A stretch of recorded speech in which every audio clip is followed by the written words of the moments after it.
Good morning. Good morning. It is Tuesday again. It How are is. you? I'm a little off because it felt so weird going on an hour later. I was kind of like this morning, like, what do I do with all this time? I never have problem filling time. That's for sure. Well, yes. Trust me, I had It plenty of is. stuff to do, but it is just a little weird when you go off your usual schedule. Yeah. And thank you to our dedicated listeners who are like, it's 9 a.m. Where are you guys? So yes, we're here. We're here. It's okay. Thank you for I tuning did in. try and put it out everywhere, like warning everybody that we were going on an hour later today. So the message was put out there. And did they bother to read or receive the message? Listen, life is crazy. I can't even tell you. The other day I glanced over someone's shoulder. She was showing me something on her phone. And I was like, woman, you have 700 unread text messages. Like, how is this happening? Not emails, text messages. I was like, wow. oh man, okay. That tells me about all I need to know about you. So I think this is going to be a new barrier to friendship. Is I'm going to be like, how many unread text messages do you have? Let me just see, who really are you? You know.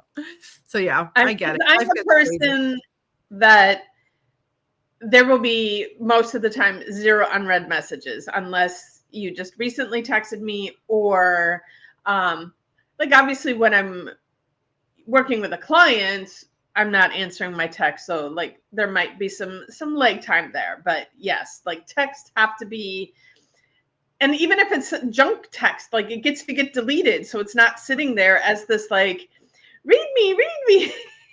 But yes, everybody's nervous system is wired differently. And I can see that being a barrier to friendship. Well, I do know that there are some people that are, I forget, I know there's special terminology for it, but there's people that feel comfortable having their email inbox be at like 1 million. And they don't worry about it. And then other people are like, it must be at 0. I will say I'm somewhere in between. Usually I dive in and do the cleanup like every 3 days. The real interesting part is that I will unsubscribe to a lot of stuff that I think is like spammy, but then it ends up coming back anyway. But I will tell you, and this is good from a marketing standpoint, is like so many times I delete messages from like companies that I really love, but I just don't have time to read right now. And I'm like, I love you. I see you. I want to read it, but I can't. So it's going to have to wait until later. And then it just ends up, I get too far behind and then it's got, but again, for marketing, it does keep you top of mind. There is something to be said for that. So, but I have some curiosity here because like, you could, and I don't know if it's still a thing. I don't think it's a thing because I get so much junk, but how you could go on the do not call list and then like people could get fined if they called you anyway.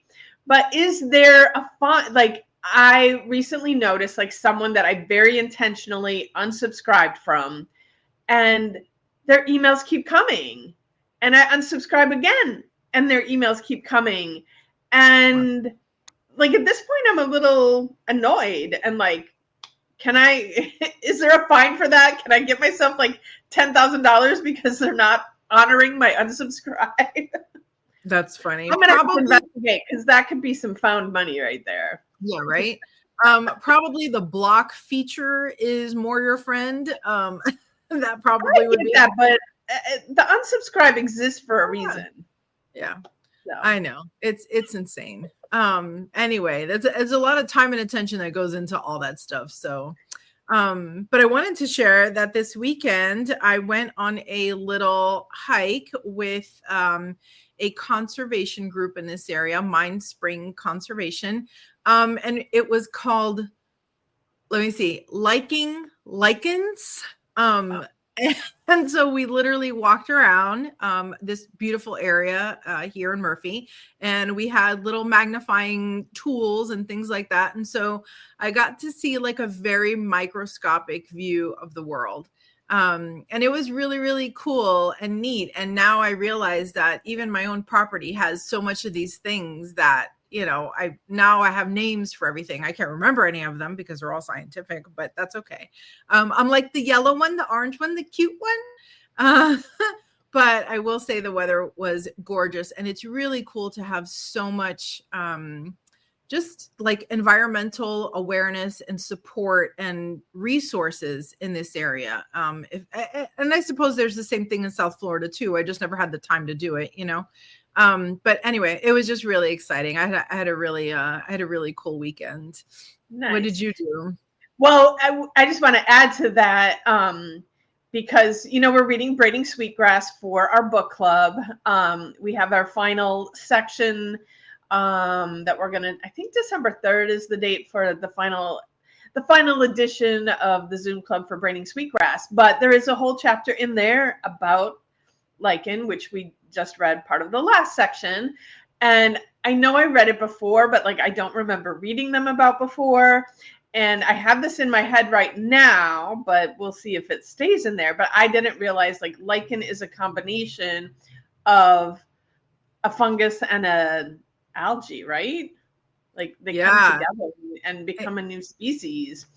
And which is a little bit wild and crazy, but like they're also, you know, she was talking about like they would make soup out of it and stuff because there's lots of nutrients in there. Don't try that at home. Like do your research before you do that. But I thought how interesting that you had lichen in your world and I had lichen in my world too. Yeah, and I think that's one of the cool things is that it is everywhere. And I would love for this walk to have included like an herbalist, so that because I know for a fact like Usnea was one of them. And I know that I use the essential oil of that in the hand sanitizer that I make, right? So it's cool to see like, here's the actual plant. And here, you know, that was the only one that I could trace that whole step from like the tree to my house, right? And that was kind of neat. But there's so much information out there, you know, about how plants help us and which one's an antibiotic and which ones you could put on and which ones you leave alone and, you know, things like that. So anyway, it was just really neat. It was neat to get out there. Yeah. I have to hurry because winter is coming. It is. So once again, we have a guest. Like this is kind of becoming a thing again. And so let's bring her on. Hey, Toye, welcome to the show. Hi, ladies. Thank you for having me. Good morning. Look at her, so bright, happy, peppy. I love it. Thank you. It's a happy morning. Yeah. So you're new to our audience. Will you please tell them a little bit about you, who you are, what you do, and what you love? Sure. So, hi, everyone. Once again, thank you all so much for having me. My name is Toye Penny, and I am from Love You More International. That's the name of my company. And Love You More International, it's a transformational self-mastery and well-being organization where we specialize in helping mothers in leadership put their oxygen mask on first so they can lead everyone else around them. And how we do this is we created a methodology called the Love You More method. And so the Love You More method is a luxury, self-mastery, and well-being system. And it's a strategy designed to help you learn how to cope, merge, and harmonize your roles without sacrificing your well-being and creating a cycle of destruction in the process. That's a tall order, my friend, a tall order, and so needed. Tell us a little bit about what inspired you to create Love You More. Wow. So it was actually my back end story. I had a lot of anguish growing up. My mother died of lupus when I was about 9 years old. I didn't know my father until I was 18. I was sexually abused at 13, and I became a teenage mom by the age of 16, had her 1 week into my 17th birthday.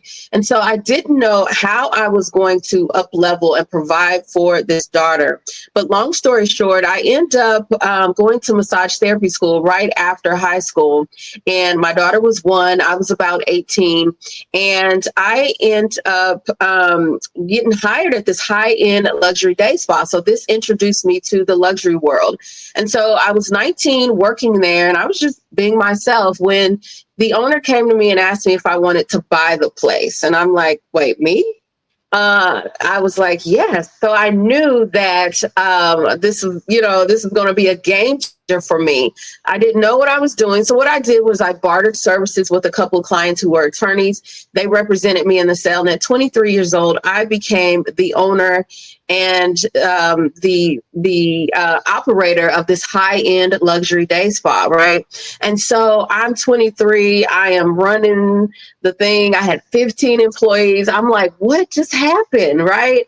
My life completely changed like overnight, okay? I built my first home from the ground up at the age of 24. And so, I was just living the life, right? Well, as I was living the life, I began to develop this facade of I have it all together. Simultaneously, things on the back end were falling apart. My relationships, my well-being, my mental load. I had little to no time to spend with my daughter. And we were eating out every single day, just about, right? And so I knew from this moment that something had to change, something had to give. And long story short, I fast forward and I enrolled in like this nutrition / lifestyle school. There I learned your food, your lifestyle was all directly connected. And the light bulb had went off for me, and that it showed that everything that I had gone through as a young adult, young child, it has started showing up and manifesting in my actions as a CEO, as a leader, and as an individual, and as a mother as well. And not only that, it was preventing me from getting to that next level, right? That next level. What was that next level? So it was preventing me from getting there. But not only that, the main thing was I was modeling the same behavior before my daughter. And once I realized that, I was like, no, I'm about to change the game, right? So at that moment, I realized that leadership is not the problem, right? It was the lack of self-mastery. It was the lack of, the capacity. It was the lack of not being supported as you're in this leadership role, right? Long story short, I ended up getting married, having a couple of kids, sold the business, had a couple more kids. So the increase in my roles, right? I had an increase in roles. Now I'm a wife. Now I'm a mother of more children, right? Now I'm running a new company, a new brand. And now it's like, how do I maintain myself, yet maintain everyone else around me, right? And so that word came to me. When you are whole and complete within yourself, everything else falls into place. And this is where the Love You More method began. Beautiful. And I think just hearing your story, how many other women out there are living that same story and don't know what to do. But I'm curious, typically we don't do something until we're completely overwhelmed with it and, we've hit rock bottom. I'm curious if you have what are some early signs that women can recognize that their cup is emptying and it's time for them to do something about it before it gets complete disaster area? Oh, sure thing. So these are, really subtle signs. There's signs that you may look over. You're in your everyday life, but you just may look over, right? You may have a headache. Your character may begin to sink, right? You may go into some depression, right? Your energy levels, bloating, confusion, right? It seems hard to give love, right? It seems hard to be nice. It seems hard to elevate validate somebody else or encourage somebody else, right? You're frustrated. You may be snapping just at little things because little Timmy dropped the chocolate milk on the floor, right?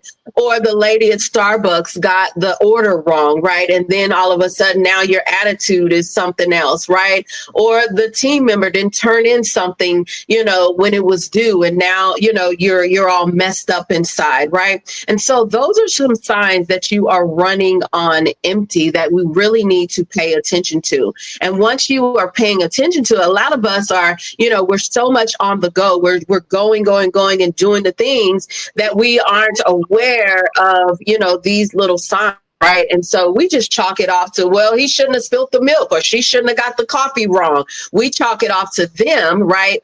When it's really us. It's really you. You're the problem. It's so true. And it's one of the hardest things to really recognize because, like you said, you're so busy reacting to everything that you don't have that time for self-reflection, and say to yourself, hey, wait a minute, why is everyone around me wrong? Could it be me? And as a mom myself, I feel this often. I'm like, is it me or is everyone around me just not paying attention? Right. Right. And I will tell you, sometimes it's not me, but anyway, but a lot of our audience are women in leadership roles. And so they give at home and they give at the office and they give in their free time because they're involved in nonprofit worlds and things like that. And so one of the hurdles that everyone always talks about is like, my life is so full. How on earth could I possibly, put my oxygen mask on first? How do I do that? How do I squeeze more time into my day? That is such a barrier to asking for help, is how do I even, if I don't even have the time to help? But what do you say to women in that position? Yeah, so I would say the main thing is monitor your gates. What are your gates, right? A lot of us say we don't have time. I don't have time. I don't have time. I don't have time. I hear there's so much. I don't have time, right? And honestly, you do have time. You have the time, but your time is somewhere else.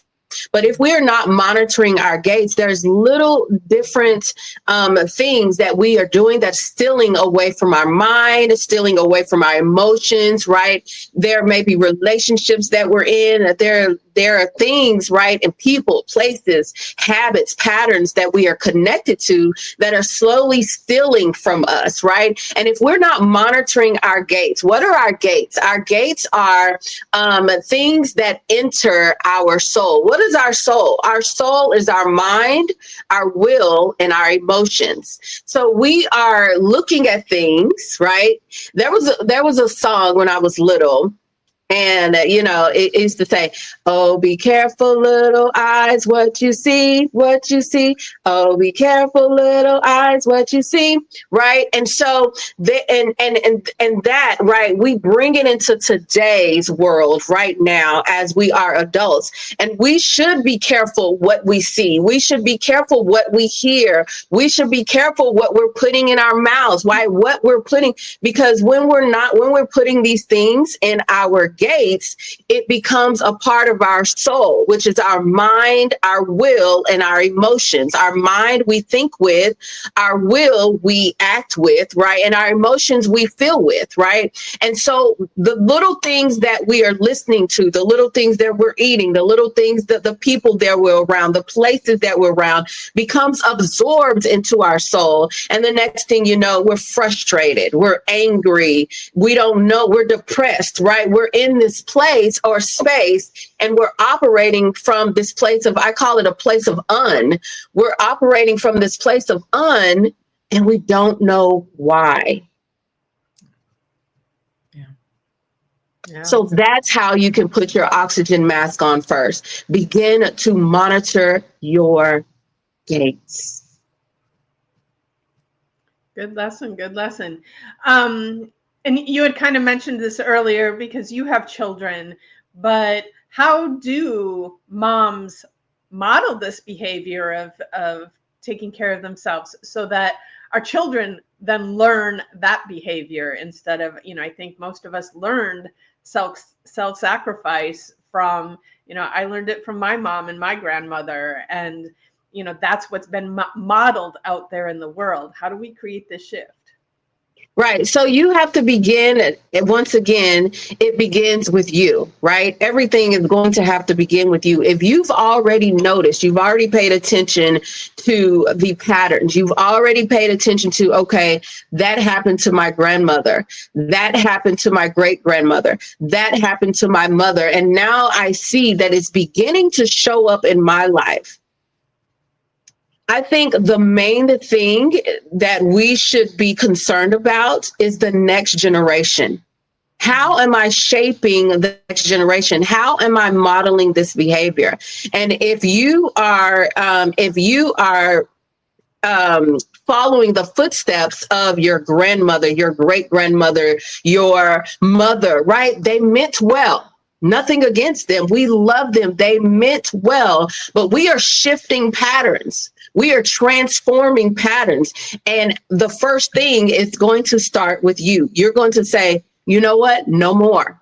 No more. I'm not doing this anymore. And I'm not passing this to the next generation. Right. And so it's going to begin with the thoughts. It's going to begin with your patterns, your behaviors. Right. And then your actions. Right. Your will, your emotions. Right. If your mom snapped every time, she was trying to control you, whatever, you know what? I feel like I want to snap right now, but I'm not going to do that. I'm going to give love. I'm going to do something different. So you now understand that the shift is going to happen with you. And guess what? When it happens with you, then your child is going to do the same thing. They're going to go to school. They're going to go to their home school. They're going to go to wherever they attend, right?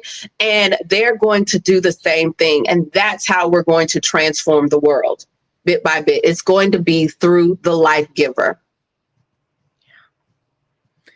So powerful. When you, as you're raising your children and you see them say things to you that you're like, wait a minute, that sounds familiar. And you realize it's your own voice back to you.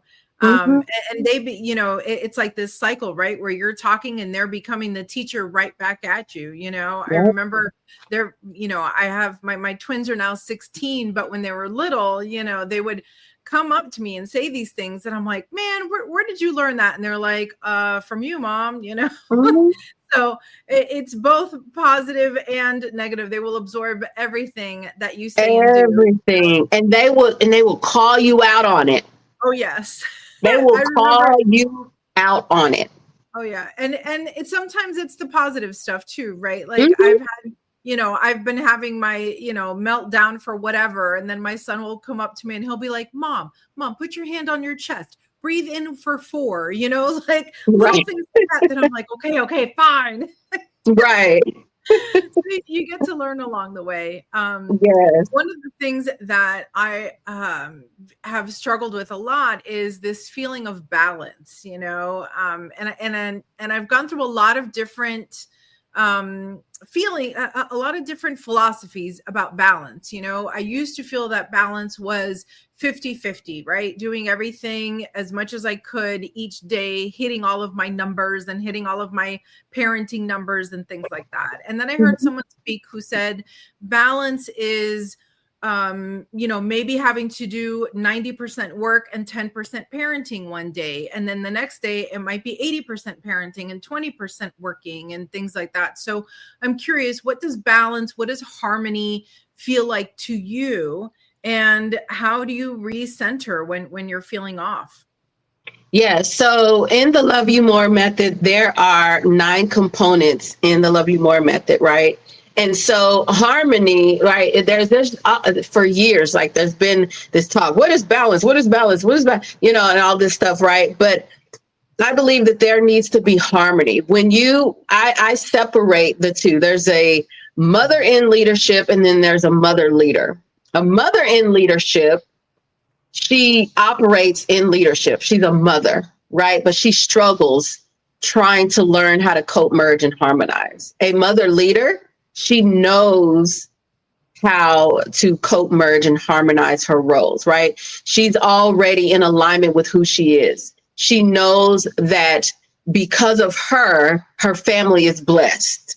She knows that because of the love that she exudes within herself, her children will then exude the same love, that her husband will then exude that same love, right? She knows the power that she holds. She knows, right? There's something about a mother leader who knows the power that she holds, and that with her power, she then can lead her family well, right? From all things that she does behind the scenes that no one even sees because of her power and the love that she has. And so a lot of us are operating in this mother in leadership, right? We are struggling in our roles. We are, we're accepting the roles and I'm just going to be truthful, right? Just because we had sex does not mean we know how to operate in our roles. That doesn't mean we understand our assignment. Just because we walk down the aisle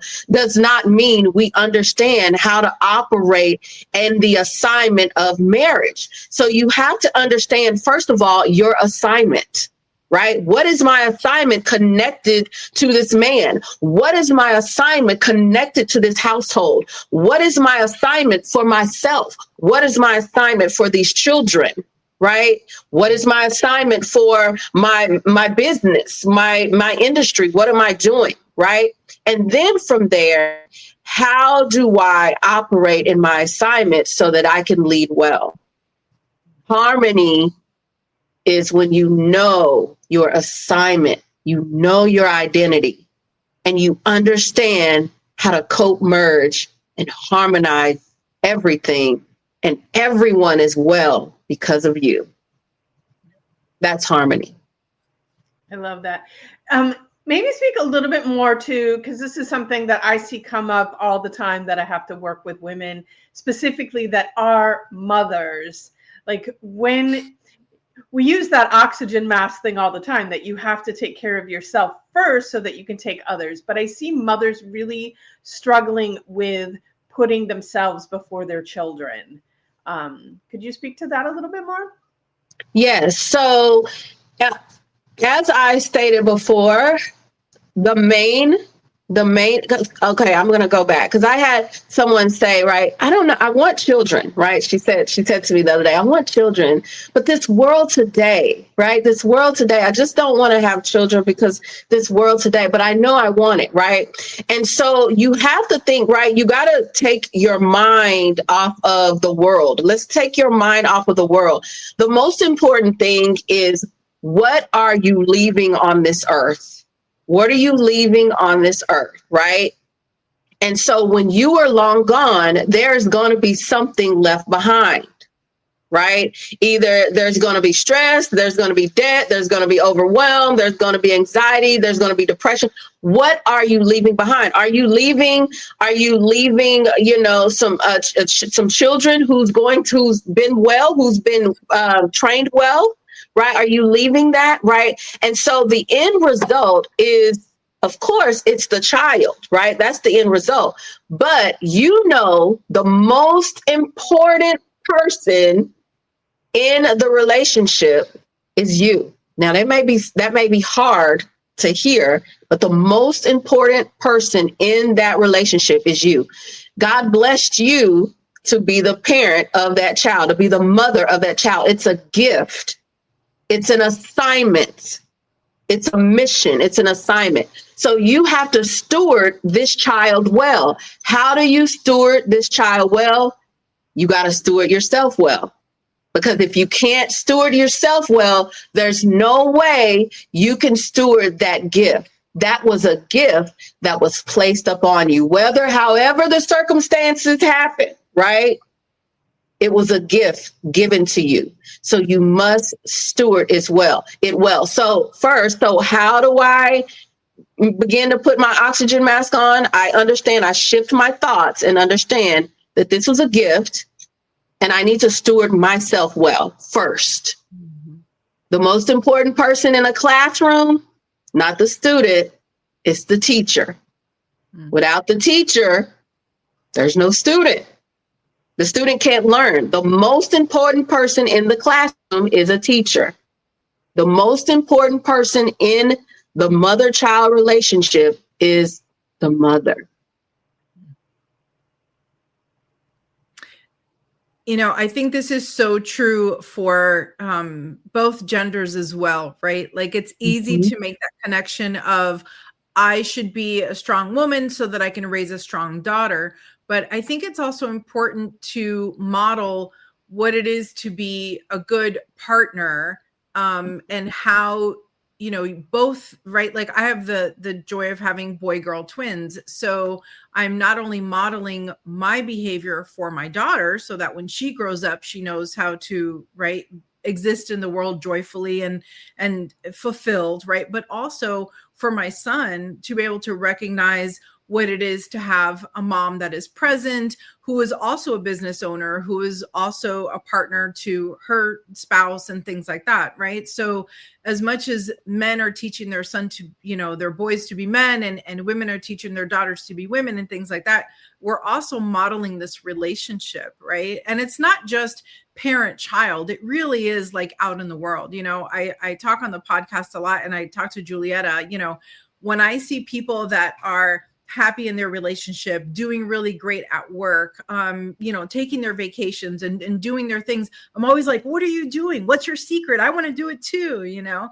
And that goes for relationships as well, you know, is all of this is what you're doing for yourself. And also, do you have a partner with you that is helping you? You know, sometimes as moms, you know, we tend to push dads out of the way and be like, you know what, you're just going to be the fun parent and I'm going to be the everything else parent. And it's not sustainable. You know, you really have to model what kind of, you know, marriage or partnership is it that you want, you know, your children to have. And so you have to have it. You can't have a terrible relationship in your home and then be like, oh, but don't do what I did, you know, do you, you know, do better. Right. So it's Exactly. do as I say, not as I do. Right. So, Exactly. you know, so how do people find out more about what you're doing, and how do they connect with you, and how can we make this happen? How can we make these big shifts happen?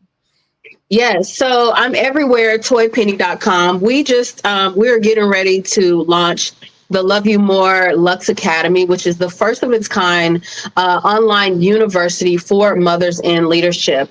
And you can go to toyepenny.com/Lux, LUXE VIP, to sign up for the waitlist. But I am everywhere, toyepenny.com, Love You More International. We also just started a juice line, and it's a well-being and juice beverage line. It's not for mothers in leadership, but it's for leaders in general, right? You pour into everyone else, and this is a moment to pour back into you. It's called the Rooted Lux Collection. And so we're excited about that as well. But yes, toyepenny.com, Love You More International. Perfect. And yeah, we didn't even get to scratch the surface on the food part. My goodness, there's so much to talk about with you, Toye. So much to talk about. I got to come back. Yes. So, and all of your contact information is in the show notes for anyone to go and check out. If they didn't catch it while you were saying it, they can find it there. But if there's one message you would like our audience to walk away with today, what would that be? Wow. So I'm going to say this and I'm going to close my mouth, right? When you master yourself, you open the door for others to do the same. Beautiful. Let's transform the world. Let's transform the world through us. Absolutely. The only way we can do it.